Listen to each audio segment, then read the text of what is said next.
First of all, I would like to say and send out our heartfelt condolences to the victims' families in this tragedy. Like I said earlier, this has shaken us to our core. Um, this isn't something that we have seen here in Greenwood before. It is absolutely horrendous, and our thoughts and prayers are with those loved ones hurting tonight. We have just a quick update. I don't have a lot of additional details at this time. We have cleared the backpack. I'm not going to go into detail with the contents that were found in the backpack.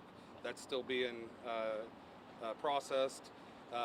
There was no explosive device, which was our primary concern in a situation like this. The EOD has cleared that.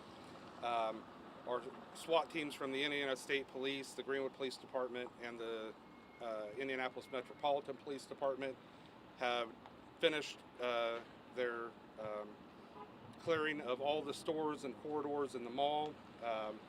We are confident that there are no additional threats at this time.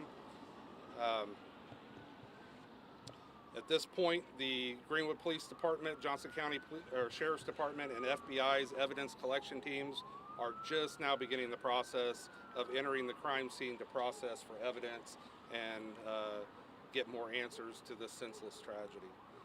With that, that's all the information that I have tonight. I will give another update tomorrow. We are going to have a press conference at the Greenwood Police Department at 2 p.m. Chief, how long will this mall be a crime scene? In other words, will the mall open tomorrow as usual, or are you asking Simon Mall Properties to allow you how many more hours to do your job? Well, the short and simple answer is it will take as long as it takes. I expect we will be here until the early morning hours tonight. Earlier I was asked if the mall will be open tomorrow. I don't have that answer. That will have to come from Simon Properties. What are witnesses telling your detectives about how this jumped off? Right now, I'm not willing to release any details of the investigation as it is so early. We're still putting the pieces together. Chief, this has become a national epidemic. Now it's Greenwood, Indiana. Can you just put this in context? As we've seen police departments across the country responding to these mass shootings, whether in schools, in buildings, offices. Now that it's here, now that you're dealing with it, and your officers are coming face to face with this, how do you process something like this? Well, we train for it. Matter of fact, a few years back, we had one of the largest coordinated exercises with the FBI and other local metropolitan area agencies for this exact situation. We have done multiple mall exercises with local law enforcement for active shooters. We train annually.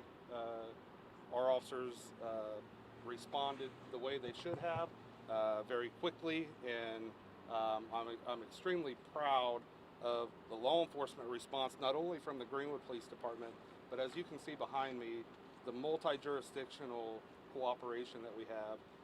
I mean, it was so fast. LEOs reporting, self-reporting from home when they heard about it. IMPD SWAT team members were here just as quick as ours were.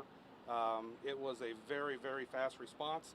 But I'm going to tell you, the real hero of the day is the citizen that was lawfully carrying a firearm in that food court and was able to stop this shooter almost as soon as he began. What can you tell us about him? I'm sure if you want to tell us his name, that'd be great, but I'm sure I can tell you that he's a 22-year-old male from Bartholomew County, and that is all that I can release at this time. What can you tell us about the victims and whether or not they were targeted or they were hit by stray bullets? At this point, I just don't know. I don't have a motive yet, and as that comes out, we will share it, but right now I don't have that information. Can you break down males, females? Yes, it looks like we have, the shooter was a male. We have one male victim and 4 female victims. And how many of those were deceased and how many of those are wounded?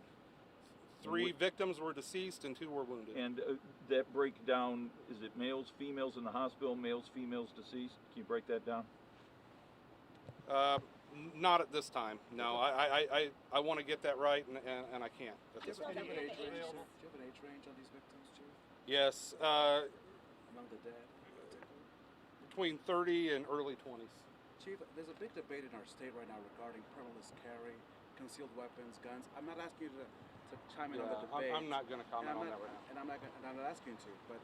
Are you able to say anything about what happened before this incident occurred? Like, was there an exchange, or was it just a random guy just shooting? Once again, details. We have viewed some surveillance video. I'm not going to release any details. This is still very early, and it's still an active, ongoing investigation. Do you have any update on the victims that were taken to the hospital? Are they in stable condition? Are they critical? Yes, the last I heard, we had one unstable, well, two unstable. I will add the last press conference, I did state that there were no juveniles. I later found out there was one. She was a 12-year-old female. She had a very minor wound, somewhat of a scratch, I'm being told, on her back. She went home, told her parents, and they called us and we responded. She was transported to the hospital for a checkout. She is expected to be just fine. Chief, you're a The other hometown two guy. admitted? What? The other two that you said were stable, have they been admitted? She is one of them that was stable. The other one, I do not know if they have been admitted. They are still at the hospital. 4 girls and 1 boy? Yes. You're a hometown guy. This mall is nestled in a neighborhood. What do you want the people of Greenwood to know as they watch all of these images unfold, and tomorrow morning when they wake up and you may still be here? What do you want your citizens to know about the situation? Just that, you know, we are doing the best we can right now. They have the best in their federal law enforcement and local law enforcement and state law enforcement officials here trying to get answers and make sense of what happened. Like I said, this is still very early in that process, and I want people to feel safe in Greenwood. I'm very proud of our officers. We strive in having a very safe city and low violent crime rate. And like I said, this is just something that has shocked us to our core tonight, and our hearts are out go out to all the victims' families. Have you